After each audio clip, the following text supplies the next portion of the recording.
परभणी येथे झालेल्या संविधानाची विटंबना व केंद्रीय गृहमंत्री अमित शहा यांनी डॉक्टर बाबासाहेब आंबेडकर यांच्याविषयी अपशब्द वापरल्याबद्दल निफाड तालुका डॉक्टर बाबासाहेब आंबेडकर समाज एकीकरणाच्या वतीनं मंगळवार 24 डिसेंबर रोजी सकाळी 11 वाजता निफाड प्रांत कार्यालयावर आंबेडकर समाजाच्या वतीनं भव्य मोर्चाचं आयोजन करण्यात येणार असून त्याविषयी मीटिंगचं आयोजन शासकीय विश्रामगृह येथे करण्यात आलं होतं.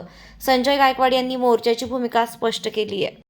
आज या ठिकाणी निफाड तालुक्यातील आंबेडकरी चळवळीच्या सर्व कार्यकर्त्यांची एक बैठक झाली आणि या बैठकीमध्ये अमित शहाने जे बाबासाहेबांविषयी वक्तव्य केलं या वक्तव्याचा निषेध करण्यात आला आणि सर्व आंबेडकरी समाजाच्या वतीने मंगळवारी 24 तारखेला प्रांत कार्यालयावर भव्य असा बौद्ध समाजाच्या वतीने सर्व आंबेडकरी समाजाच्या वतीने मोर्चा काढण्यात येणार असून या मोर्चामध्ये अमित शहा यांचा निषेध करण्यात येणार असून परभणी या ठिकाणी झालेला डॉक्टर बाबासाहेब आंबेडकरांच्या संविधानाची जी विटंबना झाली या विटंबनेच्या निषेधार्थ दलित चळवळीतील आंबेडकरी कार्यकर्त्यांवर पोलीस प्रशासनाने जो लाठीचार्ज केला आणि खोटे गुन्हे दाखल केले या निषेधार्थ आंबेडकरी चळवळीच्या वतीने निफाड तालुक्याच्या वतीने संपूर्ण तालुक्यामध्ये आंदोलन छेडण्यात येणार आहे असं या ठिकाणी आम्ही नमूद करतो. आणि ज्या ज्या नराधमांनी डॉक्टर बाबासाहेब आंबेडकरांच्या संविधानाला हात घालण्याचा प्रयत्न केला त्यांच्यावर देशद्रोहाचा गुन्हा दाखल करावा अशी संपूर्ण आंबेडकरी चळवळीच्या वतीने आम्ही या ठिकाणी मागणी करतो. जय भीम.